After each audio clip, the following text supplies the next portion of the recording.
మత్స్యగంధి అయినటువంటి సత్యవతీదేవి సమస్త లోకములకు గురువైనటువంటి వ్యాస భగవానునికి తల్లి అయింది.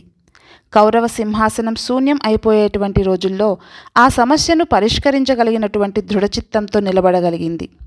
ఎన్నో గడ్డు కాలాలను తట్టుకొని నిలబడగల శక్తి ఉన్న శ్రీమూర్తి కావాలి కనుకనే పరమేశ్వరుడు సత్యవతీదేవిని జన్మించేలా చేశాడు.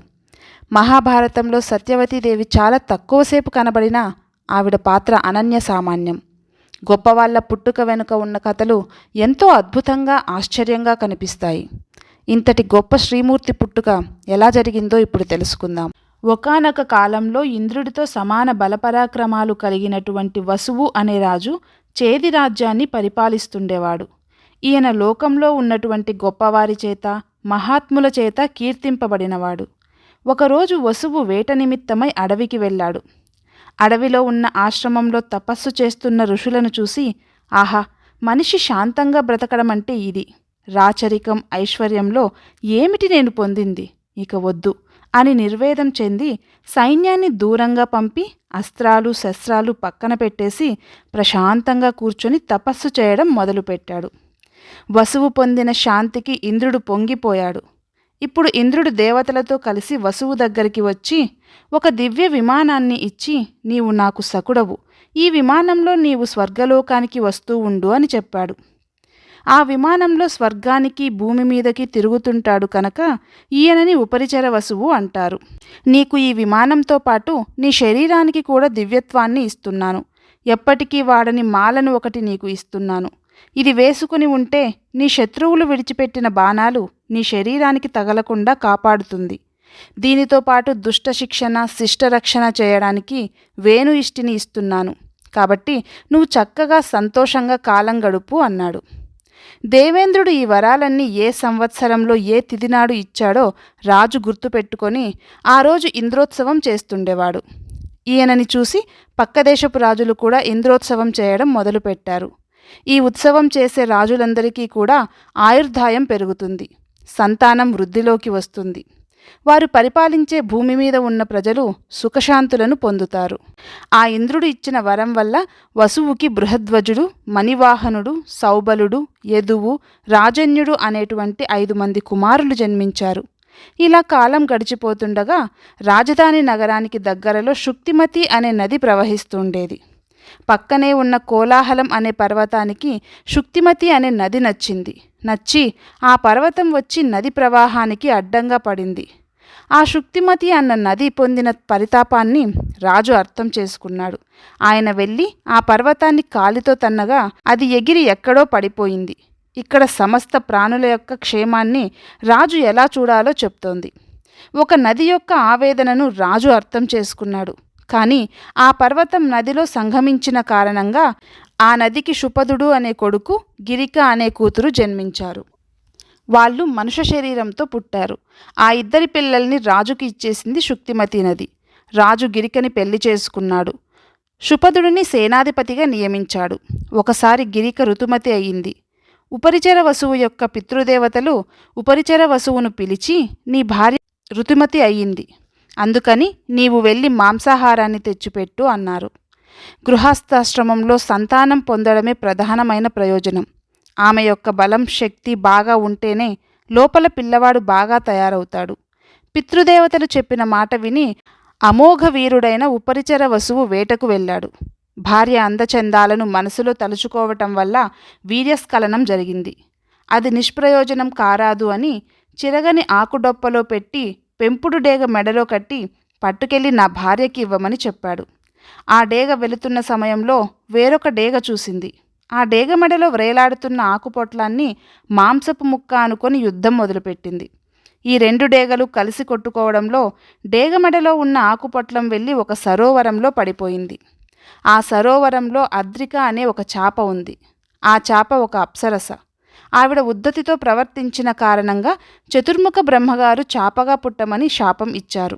ఆవిడ శాప విమోచనం కోరగా సృష్టిలో జరగని రీతిలో చాపవేయి కూడా 2 మనుష్యులకు ఏనాడు జన్మనిస్తావో అప్పుడే నీకు శాప విమోచనం అన్నారు. బ్రహ్మగారి మాట నడుస్తోంది ఇక్కడ. ఇప్పుడు విచిత్రమైన సంఘటన జరగాలి, లేకపోతే శాప విమోచనం జరగదు. ఇప్పుడు ఆ ఆకుపొట్లం చిరిగి నీటిలో పడుతుండగా చాప ఏదో అనుకుని మృంగింది. చాప 10 నెలల తరువాత మత్స్యకారులకు దొరికింది. ఎంత పెద్ద చాప దొరికిందో అని ఆ చాప కడుపు కోశారు. ఆ చాప కడుపులో నుంచి ఒక మగపిల్లవాడు, ఒక ఆడపిల్ల బయటకు వచ్చారు. అలా వచ్చిన మగపిల్లవాడి పేరు మత్స్యరాజు. ఈయన మత్స్యదేశానికి రాజు అయ్యాడు. ఆ ఆడపిల్ల పేరు మత్స్యగంధి.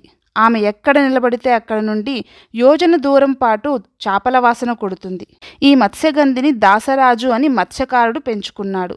ఆమె యమునా నది ఒడ్డున నించొని వచ్చే పోయే వారిని పడవలో నది దాటిస్తూ ఉంటుంది. అలా దాటిస్తున్న సమయంలోనే పరాశర మహర్షి వచ్చాడు. ఈయన శక్తి మహర్షి కుమారుడు. వేదవ్యాసుడు లాంటి మహాత్ముడి జననం జరగాలి అంటే అంతటి మహాత్ముడి తేజస్సు కలిగిన ఇంకొక మహాపురుషుడిలో కామం కలగాలి. పరాశర మహర్షి తేజస్సుని పట్టగలిగినటువంటి క్షేత్రం కావాలి. అందుకు కారణజన్మురాల్ని పుట్టించాలి. కారణజన్మురాలు పుట్టాలంటే ఉపరిచర వసువు వంటి మహాపురుషుడి తేజస్సు గిరికలోకి కాదు వెళ్ళవలసింది. శాప విమోచనం కావాల్సినటువంటి అద్రికలోకి వెళ్ళి అద్రిక నుండి మత్స్యగంధి పుట్టి మత్స్యగంధి వంటి క్షేత్రంలోకి పరాశర మహర్షి తేజస్సు ప్రవేశిస్తే క్షేత్ర బీజ సంపర్కం చేత మరో గొప్ప మహాత్ముడు వేదవ్యాస జననం జరుగుతుంది. వేదవ్యాస జననం జరిగితే తప్ప మనకు మాట్లాడేవాడు లేడు, చెప్పేవాడు లేడు, రాసేవాడు లేడు. అప్పుడు లోకం ఏమైపోయేది? సత్యవతిని చూడగానే పరాశర మహర్షి మనసులో కామం కలిగితే తప్ప వ్యాసుడు రాడు. వ్యాసుడు వస్తే తప్ప భాగవతం లేదు, వేద విభాగం లేదు, అష్టాదశ పురాణాలు లేవు, భారతం లేదు. ఇప్పుడు పరాశర మహర్షి మనసు కదపగలిగింది ఆ పరదేవతే. అంతటి మహాత్ముని మనస్సు కామం పొందేటట్టు చేయాలి. ఆయన మనసు సత్యవతి యందు లగ్నమైతే సత్యవతి నందు వేదవ్యాసుడు పుడతాడు. ఒక్క వేదవ్యాస జననం వరకే పరాశర మహర్షి మనసు కదిలింది. తరువాత ఇంకెప్పుడూ అలా జరగలేదు. అంటే ఇది పరదేవత యొక్క అనుగ్రహం. మహాపురుష జననాన్ని పరాశక్తి నిర్ణయం చేస్తుంది. అందుకే మహాపురుష జననాన్ని, నది యొక్క ప్రారంభ స్థానాన్ని విచారణ చేయొద్దు అంటారు పెద్దలు. ద్వాపర యుగం అయిపోతోంది. కలియుగ ప్రారంభం మొదలవపోతోంది. కలియుగంలో కలిపురుషుడు విజృంభిస్తాడు. ధర్మం చెప్పేవాడు కావాలి. ఆయుర్దాయం తగ్గిపోతోంది. వేదాన్ని విభాగం చేసి ఉన్న ఆయుర్దాయంలో వేదాన్ని చదువుకునేలా వేదాన్ని ఇవ్వగలిగిన వాడుండాలి. అష్టాదశ మహాపురాణాలను ఇవ్వగలిగిన వాడుండాలి. భారతం చెప్పగలిగిన వాడుండాలి. శిష్యులను తనే తయారు చేసుకోగలగాలి. మహాపురుషుడై త్యాగి అయి ఉండాలి. అంతటి మహాపురుషుడు పుట్టాలంటే ఎవరి తేజస్సు కలగాలి? కాబట్టి పరదేవత పరాశర మహర్షి మనస్సు కదిలించింది. పరాశరుడు 3 లోకముల చేత స్తోత్రం చేయబడినవాడు. వశిష్ఠ మహర్షి మనవుడు. నిరంతరం పవిత్ర భావనలతో ఉండువాడు. అటువంటి పరాశరుడి మనసు యోజనం వరకు చాపల వాసన కొట్టే సత్యవతి మీదకు కదిలింది. కదిలి ఆవిడ యొక్క పొందు కోరాడు. అప్పుడు సత్యవతి ఇలా అంది: ఓ మహాశయ, నేను కన్యని. నా కన్యత్వం పోతే నా తండ్రి గడపలో అడుగు పెట్టనివ్వడు. కాబట్టి నువ్వు ఎంతటి మహానుభావుడువైనా కావచ్చు, నీతో సంగమం కుదరదు అంది. అప్పుడు పరాశరుడు అన్నాడు: ఇది బహుశా పరదేవతానుగ్రహం. లేకపోతే నా మనస్సు నీయందు నిలవడం ఏంటి? నీకు వరం ఇస్తున్నాను. నీ శరీరం చేపల వాసన వస్తుంది కదా. ఇక నుంచి నీవు మత్స్యగంధివి కాదు, యోజనగంధివి అవుతావు. నీవు ఎక్కడ నిలబడినా యోజనం వరకు సువాసనలు వస్తాయి. నీ కన్యత్వం చెడదు. నీవు గర్భం ధరించక్కర్లేదు. సత్యగర్భంగా ఇప్పుడే నీ కడుపున మహాత్ముడు జన్మిస్తాడు అని మంచుతెరలు సృష్టించాడు. ఆ పరాశర మహర్షి అనుగ్రహం చేత సత్యవతికి సద్యోగర్భంలో సాక్షాత్తు సూర్యుడి తేజస్సుతో సమానమైనవాడు, పుట్టుకతోనే వేదాలను నేర్చినవాడు, మహాజ్ఞానవంతుడు, మహాపురుషుడు పుట్టాడు. నల్లటి వర్ణంలో పుట్టిన వ్యాసుడు, అమ్మా, నేను తపస్సుకు వెళుతున్నానమ్మా, నీకు ఎప్పుడు ఏ అవసరం వచ్చినా నన్ను తలుచుకో, నేను వస్తాను అని చెప్పాడు. ఆయనని కృష్ణద్వైపాయనుడు అని పిలిచారు. తండ్రి పరాశర మహర్షి తన సహజ స్థితిలోకి వెళ్ళిపోయాడు. ఇటువంటి మహాపురుష సంపర్కం చేత, మహాపురుష జననం చేత ఆమె యోజనగంధి అయింది. ఆమె కన్యత్వం చెడలేదు. భరతవంశం నిలబడటానికి కావలసిన ప్రాతిపదిక పడింది. ఒకనాడు శంతనుడు వేట నిమిత్తమై వెళుతుండగా ఆయనకు గొప్ప సుగంధం వచ్చింది. ఆ వాసన ఆయనను ఆకర్షించింది. ఆ సువాసన ఎక్కడి నుండి వస్తోందో అటువైపు వెళ్ళాడు. అక్కడ ఆయనకు యోజనగంధి కనపడింది. ఆవిడను చూసి వివాహం చేసుకోవాలని కోరుకున్నాడు. నా తండ్రి దాశరాజును అడిగి ఆయన ఒప్పుకుంటే నన్ను భార్యగా స్వీకరించవచ్చు అంది సత్యవతి. శాంతన మహారాజు వెళ్ళి నీ బిడ్డని నాకు భార్యగా చెయ్యి అని అడిగాడు. అప్పుడు దాశరాజు నా కూతురికి పుట్టే పిల్లల్ని కురువంశరాజును చేయమని షరతు పెట్టాడు. ఇది సంభవం కాదు, నా కొడుకు దేవవ్రతుడు ఉన్నాడు, తననే రాజుని చేస్తాను అని చెప్పి తిరిగి రాజభవనానికి వచ్చాడు. కానీ సత్యవతిని మర్చిపోలేక అన్ని రాజకార్యాలకు దూరమయ్యాడు. విషయం తెలుసుకున్న దేవవ్రతుడు దాశరాజు దగ్గరికి వెళ్ళి నేను రాజ్యాధికారం తీసుకోను అని ప్రమాణం చేశాడు. అప్పుడు దాశరాజు నీ సంతానం సింహాసనం కోసం పోట్లాడవచ్చు కదా అనగా నేను వివాహం చేసుకోను, నీ కూతురికి పుట్టిన పిల్లల పరంపరే సింహాసనం మీద కూర్చుంటారు అంటూ ప్రతిజ్ఞ చేశాడు. బ్రహ్మచర్యం తీసుకుంటానని ప్రతిజ్ఞ చేశాడు. దాశరాజు ఒప్పుకొని ఇలా అన్నాడు, నా కూతురు శాంతనుడికే భార్య అవుతుందని నాకెప్పుడో తెలుసు. ఉపరిచర వసువు నాకు వచ్చి చెప్పాడు. అందుకే అశిత వంశంలో పుట్టినటువంటి దేవలుడు అడిగినా నా పిల్లని ఇవ్వలేదు అన్నాడు. సత్యవతికి శంతనుడికి వివాహమయ్యింది. వారికి చిత్రాంగదుడు, విచిత్రవీర్యుడు అని 2 కుమారులు జన్మించారు. చిత్రాంగదుడు అదే పేరు కల చిత్రాంగదుడు అనే యక్షుని చేతిలో మరణించాడు. విచిత్రవీర్యుడికి అంబిక, అంబాలిక అనే 2 రాజకుమార్తెలను ఇచ్చి పెళ్లి చేశారు. కానీ విచిత్రవీర్యుడు తన దుర్వ్యసనాల వల్ల మరణించాడు. మళ్ళీ సింహాసనం ఖాళీ అయ్యింది. ఇక్కడ సత్యవతి కుమారులే సింహాసనం మీద కూర్చోవాలని దాశరాజు కోరాడు తప్ప సత్యవతి దేవి నోరు విప్పి కోరినట్టుగా, భీష్ముణ్ణి సవతి కొడుకు అన్న భావనతో ఎక్కడైనా అగౌరపరిచినట్టుగా భారతంలో ఎక్కడా లేదు. కోరినవాడు దాశరాజు గారు. ఆమెని వివాహం చేసుకుందాం అనుకున్నవారు శంతన మహారాజు గారు. ఆమె ప్రమేయం ఏమీ లేదు.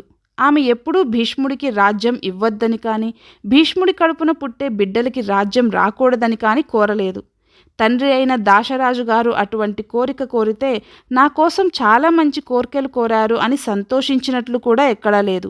భీష్ముడు చాలా శక్తివంతుడు, గొప్పవాడు, నా పిల్లలు ఏమీ చేతకానివారు అని భేదభావం ఆమె యందు అంకురించలేదు. శంతనుడి పెద్ద భార్య గంగాదేవి కొడుకేమో ఇంతటి తేజోవంతుడు, నాకు పుట్టిన పిల్లలేమో ఇంత చేతకాని వాళ్ళు అన్న చిన్న అసూయ అయినా ఆమె యందు ఎక్కడో కనపడాలి. కానీ సత్యవతి అలా అనుకున్నట్లు కూడా ఎక్కడా లేదు. ఒక సంక్లిష్టమైన పరిస్థితి చంద్రవంశంలో ఏర్పడుతున్న సమయంలో, అత్యంత ప్రమాదకరమైన పరిస్థితి ఏర్పడుతున్న రోజుల్లో, సింహాసనం శూన్యం అయిపోయే రోజుల్లో ఆ సమస్యను పరిష్కరించగలిగినటువంటి దృఢచిత్తంతో నిలబడగలిగిన ఏకైక వ్యక్తి సత్యవతీదేవి. ఆవిడ ఎక్కడైనా వైక్లవ్యాన్ని పొందినా లేదా ధర్మాన్ని అనుసరించడంలో తత్తరపాటు పడిందో ఇక చంద్రవంశంలో ఆ సింహాసనం మీద కూర్చోవడానికి అధికారులు లేరు. శంతన మహారాజుతోనే అయిపోయేది. అటువంటి స్థితిని చాలా జాగ్రత్తగా ఎదుర్కోగల పరిణితి ఒక స్త్రీకి ఉండటం అంటే సామాన్యమైన విషయం కాదు. పోనీ ఆమె పెరిగినటువంటి వాతావరణం అలాంటిదా? ఈ రాచరికాలు, ధర్మము ఇవన్నీ తెలుసనుకుందామంటే ఆవిడ కేవలం యమునా నదిలో తండ్రిగారి ఆజ్ఞ మేరకు వచ్చేటువంటి యాత్రికులను అవతలి ఒడ్డు నుంచి ఇవతలి ఒడ్డుకు పడవ మీద దింపుతూ ఉండేది. శంతన మహారాజుని వివాహం చేసుకునేంతవరకు ఆవిడ చేసిన పని అదొక్కటే. ఆవిడ పెరిగిన వాతావరణం దాశరాజు దగ్గర. అంత గొప్ప సింహాసనానికి రాజుగా ఉన్న శంతన మహారాజుకి అకస్మాత్తుగా భార్య అయింది. అంతటి బలవంతుడైన భీష్మాచార్యులకు తల్లి అయింది. అంతకుముందు సమస్త లోకములకు గురువైనటువంటి వ్యాస భగవానునికి తల్లి అయింది. ఇన్నింటిని నిర్వహించగల ఒక గొప్ప శ్రీమూర్తి కావాలి కాబట్టే పరమేశ్వరుడు ఉపరిచర వసువు తేజస్సుని అద్రిక చాప రూపంలో స్వీకరించి ఒక ఆడబిడ్డని ప్రసవించి ఈ స్థితిని ఎదుర్కోగలిగేటువంటి మహనీయమూర్తిగా చేశాడు. అందుకే మహాభారతంలో సత్యవతీదేవి చాలా తక్కువసేపు కనబడినా ఆవిడ పోషించిన పాత్ర అనన్య సామాన్యం. సత్యవతీదేవిలా ధర్మానికి నడుస్తూ సమస్యను పరిష్కరించుకోగలిగినటువంటి సత్తాతో ఎక్కడెక్కడ ఎలా ప్రవర్తించాలో అలా ప్రవర్తించి ఆ స్థానానికి తగినట్లు ఒదిగి నిలబడటం, అంతటి ప్రజ్ఞ కేవలం ఆమె కారణజన్మురాలు అయిన కారణం చేత ఆవిడ ఊంచుకోగలిగింది. ఆవిడ అద్రికకి పుట్టినప్పుడు ఏమిటి ఇదంతా అనిపిస్తుంది. కానీ ఆవిడ అద్రికకి పుట్టి దాశరాజు దగ్గర పెరిగి కన్యత్వం చెడకుండా వేదవ్యాసుడికి జన్మనిచ్చి శంతన మహారాజుకు ఇల్లాలై 2 బిడ్డలను కని ఆ 2 బిడ్డలు చనిపోయిన రోజు సత్యవతి యొక్క గొప్పతనం ఏమిటో, ఎందుకు అలా నిలబడగలిగిందో అర్థమవుతుంది. అందుకు సృష్టించాడు పరమేశ్వరుడు ఇలాంటి వ్యక్తిని. లేకపోతే ఆ సింహాసనానికి ఎంతటి ఆపద వచ్చేదో అనిపిస్తుంది. ఎన్నో గడ్డు కాలాలను తట్టుకొని నిలబడగలిగిన శక్తి ఉన్న శ్రీమూర్తి సత్యవతి. ఈ వీడియో మీకు నచ్చినట్లయితే లైక్ చేయండి, సబ్స్క్రైబ్ చేయండి. ధన్యవాదాలు.